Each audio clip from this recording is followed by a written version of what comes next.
अजित पवारांनी छावा संघटनेचे प्रदेशाध्यक्ष विजय भैय्या घाडगे पाटलांना शब्द दिला होता की मंगळवारी कृषी मंत्र्याचा राजीनामा घेतला जाईल असा शब्द दिला होता. माझ्याबरोबर विजय भैय्या आहेत. भैय्या, हे नेमकं राजीनामाबद्दल आज त्यांनी तुम्हाला अल्टिमेट दिला होता.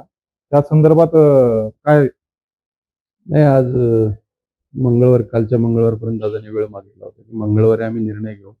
आणि मी शब्दाचा पक्का आहे, हे महाराष्ट्राला माहिती आहे. मंगळवारी निर्णय तुम्हाला झालेला दिसेल. परंतु दादांनी शब्द फिरवलाय. मंगळवार संपून गेला, आज बुधवार सुरू झाला तरी निर्णय नाही. शेवटी नाईलाजानं मला माध्यमांसमोर यावं लागणार, कारण मलाही माध्यम विचारतात, शेतकरी विचारतात किंवा तुम्ही मंगळवारपर्यंत वेळ दिला त्याचं काय झालं. मी म्हणलं, दादा हे शब्दाचे पक्के नाहीत, हे दादाने सिद्ध केलं आणि दादांनी शब्द फिरवलाय, त्याची किंमत आता मोजावी लागणार. बरं, आता छावा संघटनेची पुढली दिशा काय असणार? नाही, मी आमच्या शेतकऱ्यांना भेटायला निघालो आता शनिवारपासून. महाराष्ट्रातल्या सगळ्या शेतकऱ्यांना भेटणार आहे. शेतकऱ्यांचं दुःख जाणून घेणार आहे, शेतकऱ्यांच्या अडचणी जाणून घेतोय आणि त्या ज्या काय मागण्या आहेत, शेतकऱ्यांच्या कर्जमाफीचा विषय आहे, शेतकऱ्यांच्या सोयाबीनच्या भावाचा विषय आहे, शेतकऱ्यांच्या पीक विम्याचा विषय आहे, कापसाच्या भावाचा विषय आहे. सगळ्या विषयावर आता आम्ही शेतकऱ्यांची पुरं रान उठवणार आहोत. बरं, आता जे मंत्रिमंडळात जे याचं खाते वाटपाचा बदल आहे, हे देऊ ते देऊ, त्यांचं काढून टाकू, असं काही त्यांचं काही झालंय? नाही, आपला भरोसा नाही राहिला या लोकांवर. शेतकऱ्यांच्या पोरांना त्यांनी फसवलंय, मारलंय, याचा हिशोब होणार आहे आणि शेतकऱ्यांची पोरं घेणार आहे. त्याच्या पदरामध्ये अपेक्षाच आहेत, नेमकं त्याचं काय? नाही, आता ते तर त्यासाठी तर जायचं ना मला शेतकऱ्यांकडे. शेतकऱ्याच्या बांधावर जाऊन शेतकऱ्यांचं दुःख जाणून घ्यायचंय. शेतकऱ्यांच्या पोरांची एक फौज तयार करायची.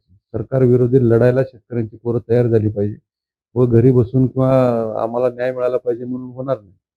शेतकरी ही सरकार हे गेंड्याच्या कातडीचं आहे. त्याला शेवटी ताकद दिसली तर तुम्हाला ते झुकणार आहे, वाकणार आहे.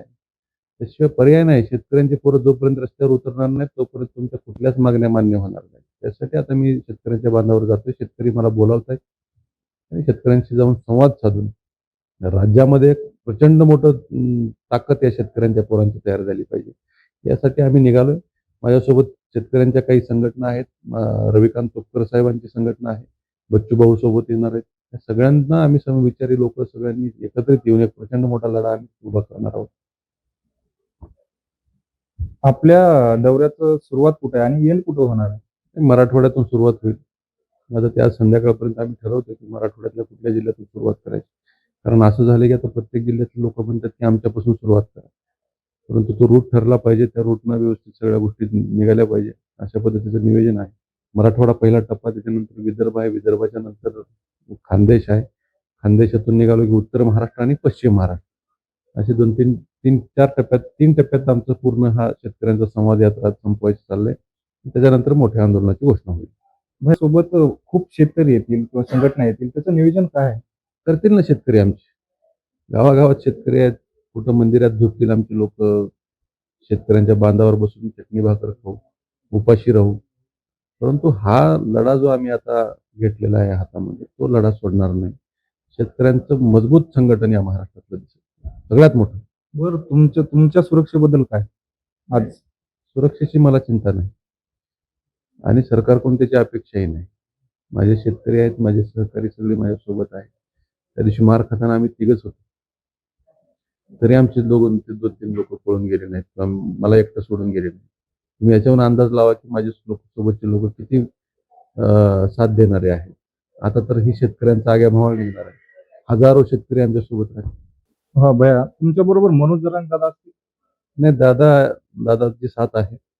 मनोज दादांनी ह्या आंदोलनात पूर्ण लक्ष दिलं. हल्ला झाल्याबरोबर पहिला फोन मनोज दादांनी केला होता आणि ते भेटायलाही मला आले होते. त्यांनी अतिशय आपुलकीने विचारपूस केली, लागले काय. त्यांना चिंता होती तब्येतीची, त्यांनी ती काळजी केली मोठा भाऊ म्हणून.